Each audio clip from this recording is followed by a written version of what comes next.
Jadi baru-baru ini ada kabar duka yang udah ramai di media sosial ya. Coba kalian bayangkan ada seorang anak kecil usianya baru 3 tahun.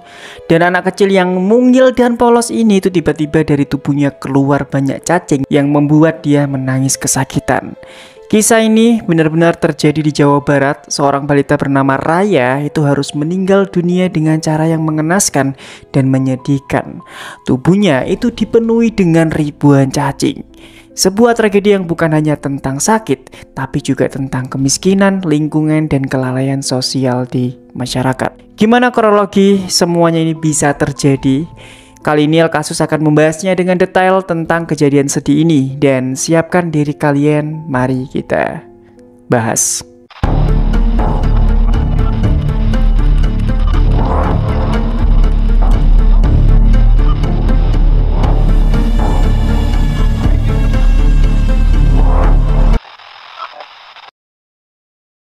Anak kecil polos itu bernama Raya, lahir di sebuah keluarga sederhana di desa Cianaga, kecamatan Kebandungan, Sukabumi, Jawa Barat.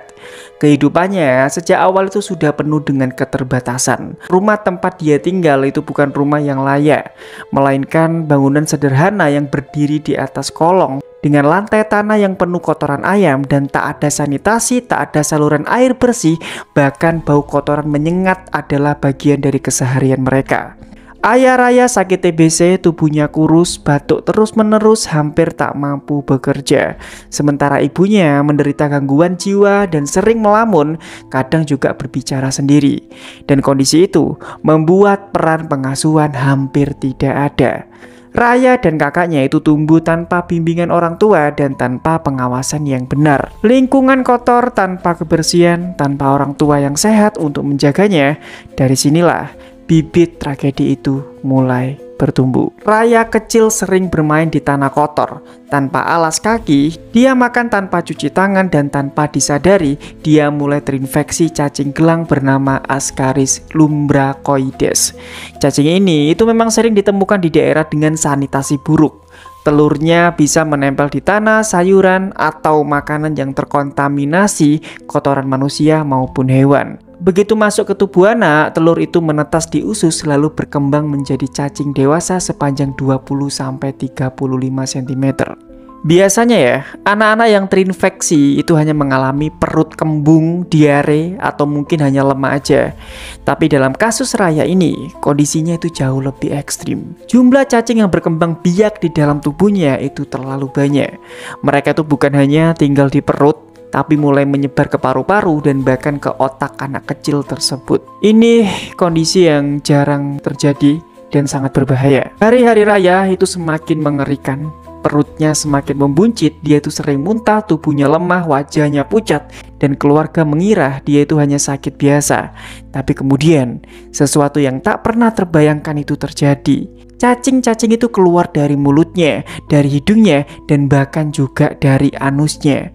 Bayangkan, seorang anak kecil yang ketakutan itu tubuhnya bergetar menangis kesakitan. Tapi setiap kali dia batuk atau muntah, ada cacing putih panjang yang ikut keluar dari tubuhnya. Pemandangan itu cukup membuat siapapun trauma seumur hidup dan bahkan sedih jika melihatnya. Ketika kondisinya memburuk ya, Raya itu akhirnya dibawa ke rumah sakit, tapi semuanya itu sudah terlambat.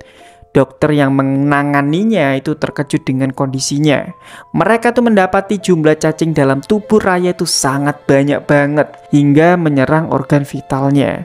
Diagnosis menunjukkan infeksi cacing gelang itu makin parah. Dikenal sebagai askariasis, cacing-cacing itu telah menghalangi saluran pernapasan, membuat tubuhnya semakin lemah.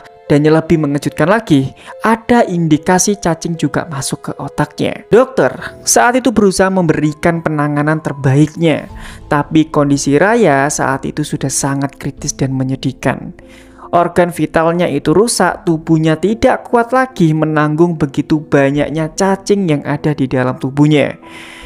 Akhirnya pada 22 Juli 2025, Raya mengembuskan napas terakhirnya di usianya yang baru 3 tahun. Kematian Raya tidak hanya meninggalkan duka, tapi juga ramainya opini publik terhadap tragedi ini. Kabar tentang balita yang meninggal dengan tubuh penuh cacing itu viral di media sosial. Orang-orang itu bertanya ya, bagaimana mungkin hal seperti ini tuh terjadi di zaman modern seperti ini.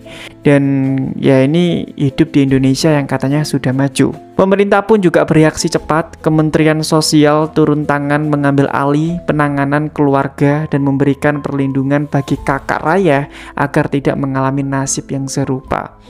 Kementerian Kesehatan menegaskan bahwa kasus ini sebenarnya bisa dicegah dengan program pemberian obat cacing rutin, edukasi sanitasi, dan juga peran aktif posyandu terhadap orang-orang sekitarnya. Gubernur Jawa Barat yaitu Pak Deddy Mulyadi sangat geram banget. Beliau itu menegur Bupati Sukabumi karena lalai. Menurutnya, posyandu, bidan desa hingga PKK itu seharusnya bisa mendeteksi kecacingan sebelum berkembang parah. Beliau menyebut ya, ini tuh bukan hanya tragedi, tapi kegagalan sistem sosial juga.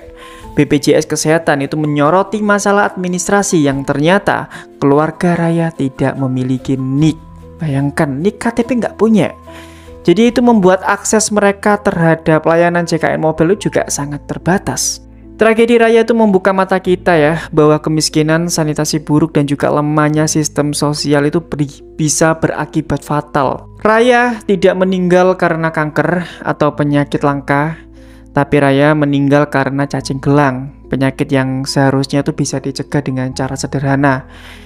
Tapi ya, namun karena dia itu lahir dari keluarga yang rentan, tidak sehat, dan juga luput dari perhatian pemerintah setempat, tragedi ini akhirnya bisa terjadi. Raya hanyalah seorang anak kecil. Dia itu tidak tahu itu apa itu TBC, apa itu DGJ, apa itu sanitasi.